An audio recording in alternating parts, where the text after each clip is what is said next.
Congress party के नेता काजी निजामुद्दीन जी, Gurdeep supple जी, तारिक अनवर साहब जी, हनुमंत राव जी, अफ्ताब अहमद जी, मनोज कुमार एमपी जी और इस कार्यक्रम को जो आयोजित किए श्री उदित राज जी, बहनों और मीडिया के मेरे दोस्तों, मुझे खुशी है कि आज दलित, ओबीसी, माइनॉरिटी, आदिवासी इन संगठनों का एक एनजीओ के तरफ से यहाँ पर एकत्रित हुए हैं, तो आप सभी को मैं धन्यवाद देता हूं, क्योंकि जब तक किसी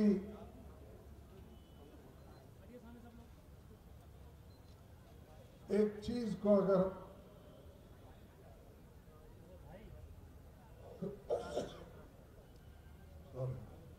पानी भी है, एक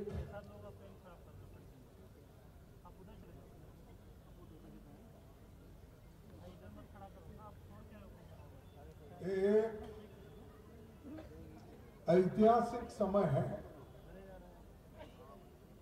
और कभी अभी बोला कि जब तक हम लोग किसी चीज को अगर हासिल करना है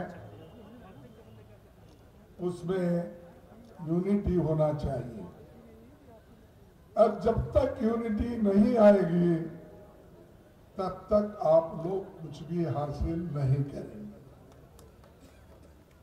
मैं इसलिए कह रहा हूं, अगर हम टुकड़े टुकड़ों में बांटेंगे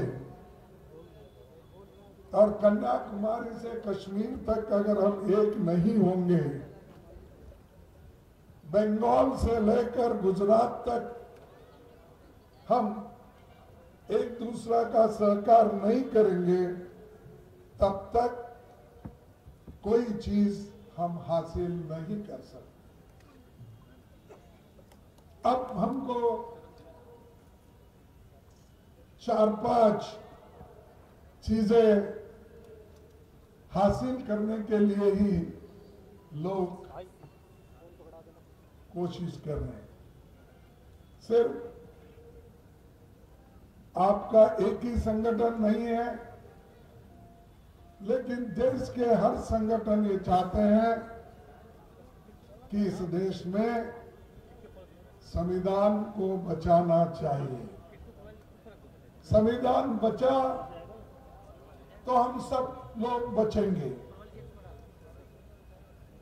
इसीलिए हमको एक रहकर इस संविधान को बचाना होगा और हर पार्टी के लोग अपने अपने हिसाब से काम कर रहे हैं। उसके साथ ही हमको लोकतंत्र को भी बचाना है और लोकतंत्र नहीं बचेगा, आपकी हिस्सेदारी नहीं बढ़ेगी। और बाबा साहब अम्बेडकर का यह देन है कि उन्होंने जो संविधान रचना करते हुए, जैसा कि पंडित जवाहरलाल नेहरू जी 1952 में 1922 में एक कांग्रेस के अधिवेशन में रेजोल्यूशन पास किया था। क्या किया था कि उन्होंने आजादी के बाद हम सभी लोगों को एडल्ट फ्रेंचाइज देंगे। उस वक्त ब्रिटिश के जमाने में सिर्फ चंद लोग वोटर्स थे। किसी प्रांत में 300, किसी प्रांत में 400, किसी प्रांत में 500 ऐसे वोटर्स थे। वो सब अमीर थे, जमींदार थे। वही लोग प्रांतीय सरकार भी ब्रिटिश के वक्त चलाते थे। लेकिन पंडित जवाहरलाल नेहरू जी प्रधानमंत्री बनने के बाद जो कॉन्स्टिट्यूंट असेंबली बन गई और डॉक्टर बाबा साहब अम्बेडकर उस ड्राफ्टिंग कमेटी के चेयरमैन बन गए, तब दोनों ने मिलके अडल्ट फ्रेंचाइज हमको जरूरी है, चाहे पुरुष हो, चाहे महिला हो, चाहे युवा हो, चाहे गरीब हो, चाहे अमीर हो, चाहे कम से कम रास्ते पे काम करने वाला भी हो, उसको वोटिंग का अधिकार हम दे के रहेंगे। इसीलिए तो संविधान बन गया। और ये किसी की देन नहीं है, कोई आता कुछ तो बकता है। मैं देखा हूं बहुत से बीजेपी के लोग बकते रहते। क्या उन्होंने आपको अडल्ट फ्रेंचाइज दिलाया? क्या आपने को फंडामेंटल राइट्स, बुनियादी जो हकूक मिले, क्या मोदी ने दिलवाया? बोलिए, आप मोदी ने दिलवाया आपको? ये तो संविधान की देन है और संविधान ने आपको दिलाया है, लेकिन आप उसको भूल जाते हो। हर आदमी इस चीज को भूलते हैं। जो आपको फाउंडेशन में सब कुछ मिला, उसको आप लोग हिफाजत करने के लिए तैयार नहीं है। इसके बारे में सोचते नहीं है। मनुस्मृति में तो यह कहा गया है कि हमारे बहनों को, माताओं को समान अधिकार नहीं होना चाहिए, पुरुषों को ही सब कुछ मिलना। अब उन्होंने ये भी कहा, मैं भूल गया हूं, माफ करना, आप लोग इसको ठीक कर ले सकते हैं। मनु ने ये कहा और उसके साथी लोगों ने भी ये कहा कि शूद्र और महिलाएं ये सब तांडन के अवतार है। कहा यही ना, तांडन के अधिकारी है। ताड़न, ठीक है, आपके पास वो बोलते हैं, हमारे पास ये बोलते हैं, भाषा की अलग। लेकिन आपके पास महिलाओं के लिए ये है, लेकिन आजादी आने के बाद महिला आज प्रधानमंत्री बन सकती है, देश के अध्यक्ष बन सकती है, एमपी बन सकती है, एमएलए बन सकती है, जिला पंचायत अध्यक्ष बन सकती है, मेयर बन सकती है। ये सब किसका देन है? संविधान का। इसीलिए संविधान बचाओ, ये आंदोलन जो है हर जगह चलना चाहिए। ये मेरा तेरा नहीं है, ये तो सबका है। अगर सब एक रहेंगे तो कुछ हासिल करेंगे। अगर एक नहीं तो किसी को कुछ नहीं मिलने वाला है। सभी लोग डॉक्टर अंबेडकर नहीं बन सकते। एक व्यक्ति ने कॉन्स्टिट्यूंट असेंबली में जाकर सबको मनवाकर जो हमारे को मूलभूत अधिकार दिलाए और उसी के साथ जो कांग्रेस पार्टी ने उस वक्त उनको साथ दिया और उसका जिक्र मैं पार्लियामेंट में बहुत बार किया हूं। आज भी हमको वैसा ही रहना चाहिए और लोगों को ये मालूम होना चाहिए कि देश एक है और देश में सब एक है, कोई भेदभाव नहीं होना चाहिए। लेकिन आज जब राहुल गांधी जी ने जातीय जनगणना की बात उठाई तो मोदी और शाह जी ने ये उठाया, ये देश को तोड़ने की काम कर रहे हैं। अरे भाई, देश को तोड़ने की काम उन्होंने कर रहे हैं, देश को जोड़ने के लिए उन्होंने जाति गणना का डिमांड किया है और हम भी बात करते हैं वो। उसमें आपको मालूम होगा कि कौन कितने कौन सी कम्युनिटी कहाँ है, उसको क्या करना चाहिए, इकोनॉमिकली कैसा है, सोशली कैसा है, कितनी खेती उसके पास है, कितनी नौकरी उसके पास है, ये सब निकालने के लिए उन्होंने ये जाति जनगणना का बीड़ा उठाया। और हमारा काम है, जिन लोगों को इससे फायदा होता है वो लोग पहले उठना चाहिए। अगर वो लोग अगर पहले नहीं उठे फिर दूसरा क्यों आपके लिए आएगा, मदद करेगा? या आप सोचिए। अरे जब मेरे को एक बात याद आती है, महात्मा गौतम बुद्ध ने जब अपना धर्म का प्रचार करते वक्त उनके साथ सिर्फ उन्होंने जो दीक्षा दी सिर्फ 5 लोग थे और 5 लोगों के साथ उन्होंने धर्म का जो प्रचार किया, आज दुनिया भर में बुद्ध का नाम, अंबेडकर का नाम प्रसिद्ध है। गुरु नानक जी सिर्फ 5 प्यारों को लेके उन्होंने अपना विचार, अपना धर्म का प्रचार किया। आज 3-4 करोड़ से भी ज्यादा लोग गुरु नानक के उसूलों पे चलते हैं और ये सब जब डिटर्मिनेशन होता है, हम एक होके काम करते हैं तो उस वक्त ये हासिल कर सकते हैं।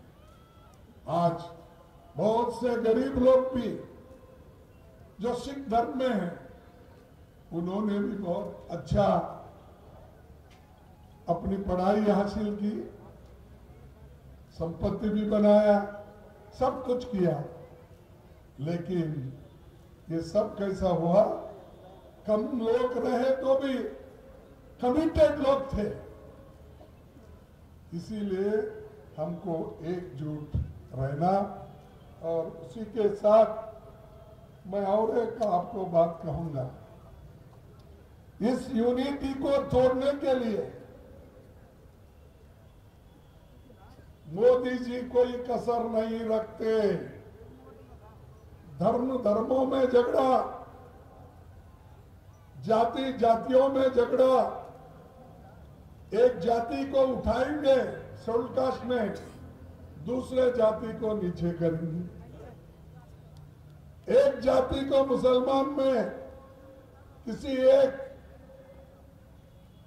कास्ट रहता है, उसको प्रोत्साहन देने की कोशिश करेंगे, लेकिन आम आबादी को, आम लोगों को वो इसलिए छोड़ देते हैं क्योंकि उनके प्रति उनकी घृणा है, नफरत करते हैं।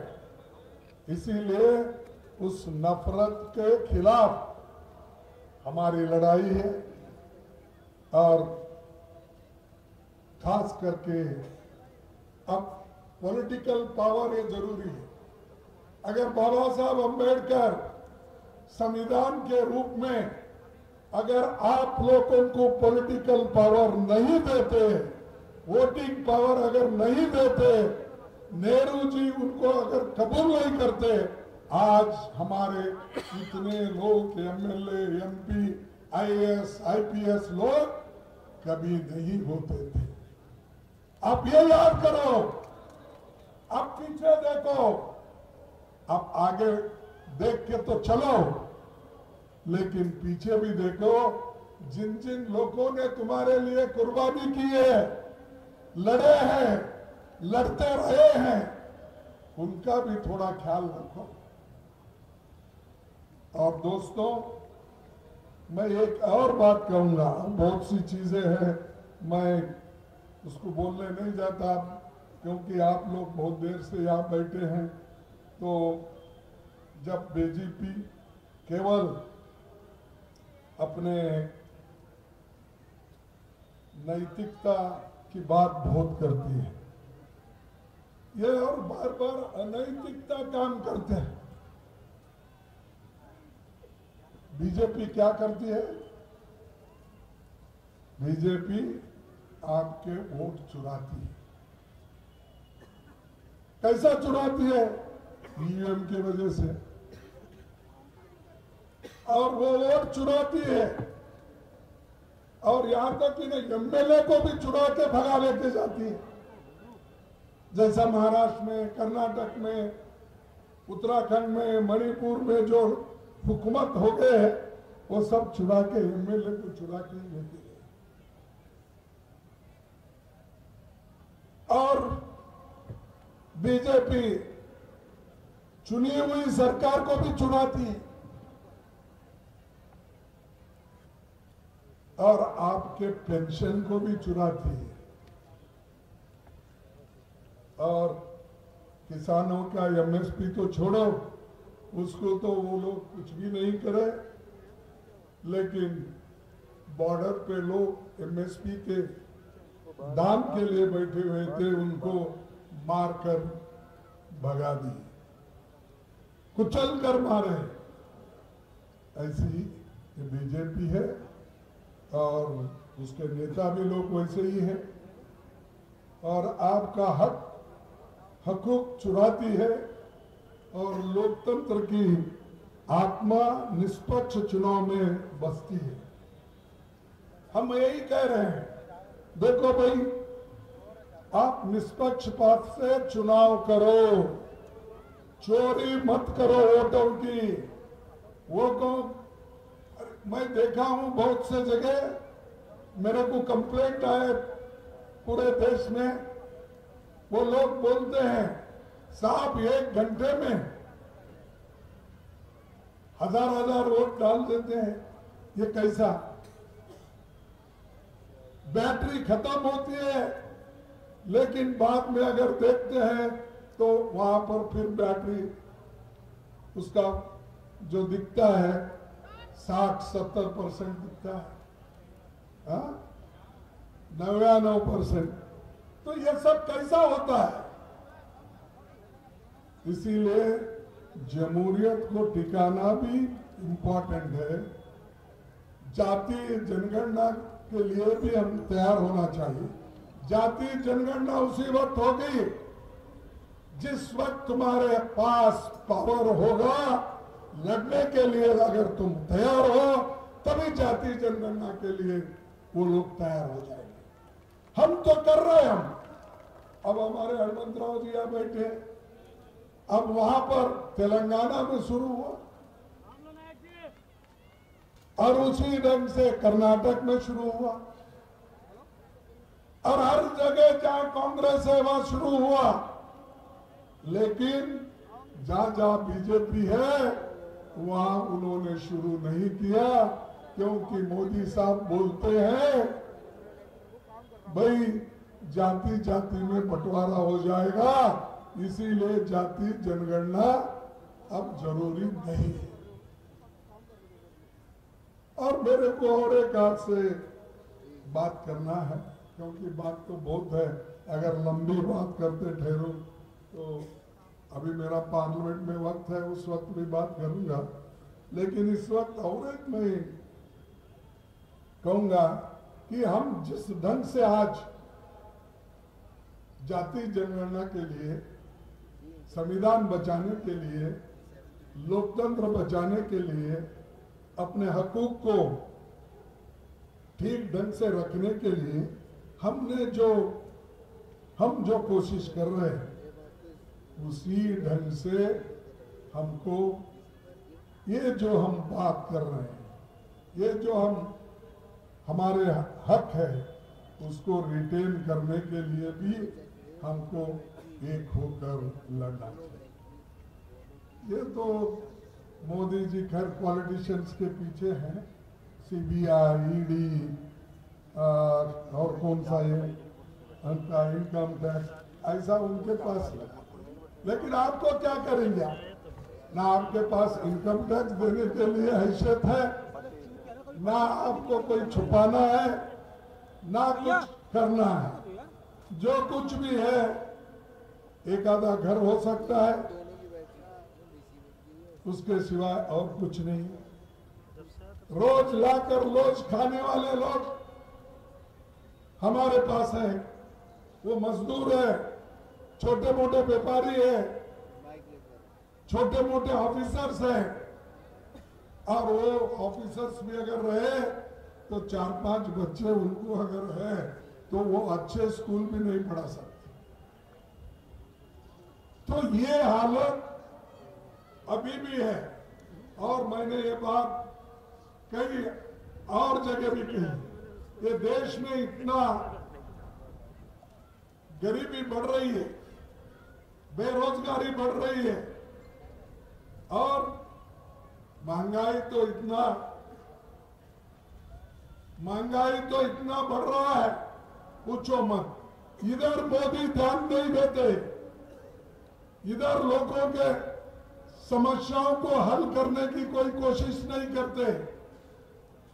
इसीलिए आपको इसलिए भी लड़ना होगा, जैसा कि हम ईवीएम के खिलाफ तो लड़ेंगे, जनगणना, जातीय जनगणना के खिलाफ जो हो रहा है आंदोलन उनका, हम उसको भी मुकाबला करेंगे, और जातीय जनगणना, संविधान बचाने का, लोकतंत्र बचाने का सभी काम हम करेंगे। और 50% जो एक सीमा है रिजर्वेशन का, उसको खत्म करके हम ज्यादा उसको परसेंटेज में लाएंगे, तभी हमारे ओबीसी को हक मिलता है, तभी हमारे दूसरे लोगों को हक मिलता है। अगर आप ये नहीं करेंगे तो आपको आरक्षण का 50% बढ़ाने का भी ये नहीं करने देंगे। और मैं दूसरी चीज ये कहूंगा कि बाबा साहब अम्बेडकर ने जब एक संविधान लिखकर बाहर दिए, तब ऑर्गेनाइजर पेपर एक है बीजेपी का, 30 नवंबर 1949 में, 1949 में, अब ऑर्गेनाइजर एक उनकी पत्रिका जिसके एडिटोरियल में उन्होंने लिखा, और इतने बुरे तरीके से लिखा, मनुस्मृति में दर्ज मनु के कानून दुनिया की प्रशंसा का कारण है, और वे स्वयं स्फूर्ति, आज्ञाकारिता और अनुरूपता पैदा करते हैं। हमारे संवैधानिक विशेषज्ञों के लिए ये सब निरर्थक है। यानी वो चाहते हैं कि ये संविधान मनु के उसूलों के तहत नहीं है। ये उनका ही कहना है, 30 दिसंबर 1949 में कहा। क्या इससे आप सहमत हैं? सहमत है? अरे वो भी आवाज तुमसे नहीं निकलती। अगर कल तुम्हारी जान लेने के लिए आए तो तुम क्या आवाज निकालोगे? तो ये उनने कहा, हम नहीं कह रहे, ये उन्होंने ही कहा। और देश में अच्छा संविधान को बदनाम करने का और संविधान बदलने का बात वो करे। उसके बाद अब नया एक उन्होंने निकाला है। क्या है कि कोई कौन महाराज जज थे, मुझे मालूम नहीं। मैं जजों की बहुत ये करता सम्मान करता हूं, क्योंकि हमारे जो संविधान में बाबा साहब अम्बेडकर ने लिखा है, एक संविधान पवित्रता रखने के लिए मैं उनका सम्मान करता हूं। लेकिन उन्होंने एक ऐसा जजमेंट दिया जिससे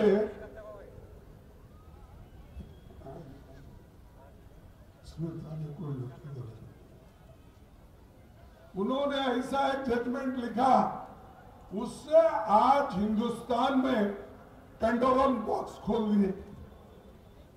अब सब जगह सर्वे वाले जा रहे हैं, हर जगह सर्वे वाले जाकर, ये पहले मंदिर था, अब ये मस्जिद कैसा हो गया ये कह रहे हैं। और एक नहीं, दो नहीं, सैकड़ों तरफ आज आवाज उठी है कि हर जगह कुछ ना कुछ मस्जिद के, कुछ ना कुछ मस्जिद के नीचे अच्छे मंदिर है, शिव मंदिर है, वो है। लेकिन हमारे 2023 में बीजेपी का, सॉरी आरएसएस का एक नेता ने कहा, जिनका नाम क्या है, मोहन भागवत, मोहन भागवत 2022 में कहा, हमारा लक्ष्य राम मंदिर बनाने का था। हर मस्जिद के नीचे शिवालय ढूंढने का गलत है। ये किसने बोला, समझे आप? उन्होंने बोला हमारा लक्ष्य राम मंदिर बनाने का था, हर मस्जिद के नीचे शिवालय ढूंढने का गलत। अब आपके लोग ही एक बार ऐसा बोलते हैं और एक बार बोलते हैं ये मंदिर गिरा के मस्जिद बनाए, ढूंढो। अब भाई कितना ढूंढेंगे आप? अब 1947 के पहले जो वस्तु स्थिति थी उसको रखने के लिए, स्टेटस को मेंटेन करने के लिए एक कानून बनाया गया 91 में। तो प्लेसेस ऑफ वर्शिप है। फिर आज फिर खोद खोद के हम क्यों झगड़ा निकालना? हम सब तो एक है ना, तुम एक ही चाहते ना, एक रहो सेफ रहो बोलते, तुम सेफ रहने ही नहीं दे रहे। कटेंगे बटेंगे तो कटेंगे। अब भाई बांटने वाले भी आप, काटने वाले भी आप।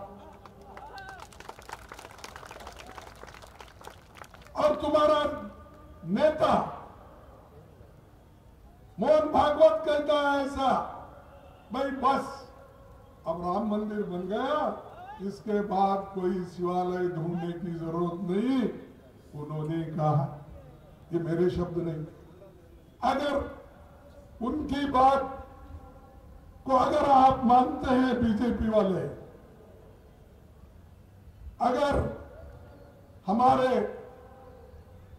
मोदी साहब मानते हैं, शाह अगर मानते हैं, अरे भाई तुम्हारा नेता लीडर आरएसएस का, जिसके सहाय से, जिसके कोऑपरेशन से, जिसके सपोर्ट से तुम सत्ता में आते हो और सत्ता उन्हीं के वजह से तुमको मिली, उनका तो बात सुनो।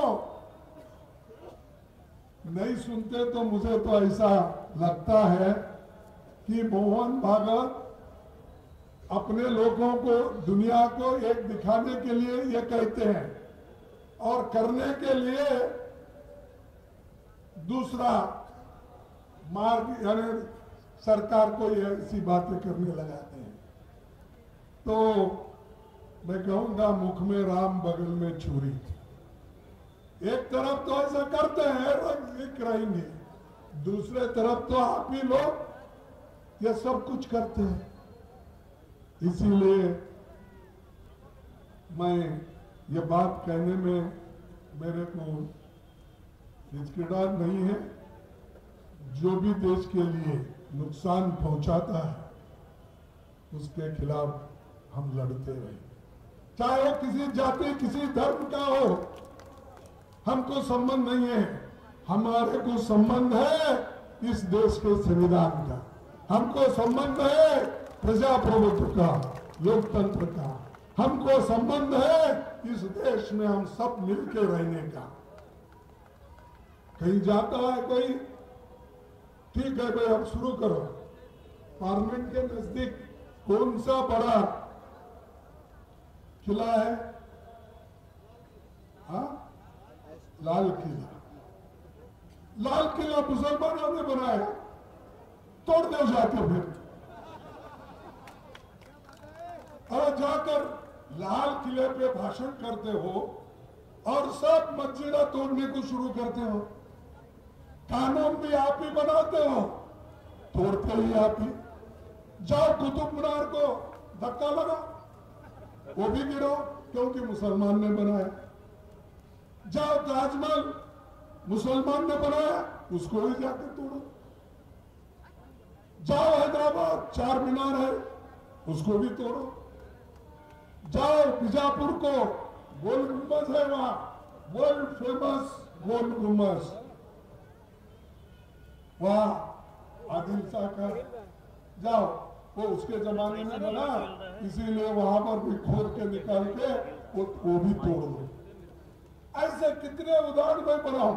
अरे वर्ल्ड फेमस हमारे पास बहुत से चीजें हैं, क्या वो सब गिराते जाएंगे अब? क्यों? मैं खुद हिंदू हूं, मेरा नाम ही मल्लिकार्जुन खड़गे। मल्लिकार्जुन बोले तो अरे पार्वती, मल्लिकार्जुन ये कितना 12 लिंग में से एक पवित्र लिंग हूं मैं। मेरा बाप ने ऐसा नाम रखा कि ये 12 लिंग में से एक लिंग, वो मल्लिकार्जुन। तो उनके पास है, हमारे हनुमंतराव के पास। तो क्या मैंने नाम, मैं सेकुलर हुआ, सेकुलर के तहत मेरी पार्टी चलती है।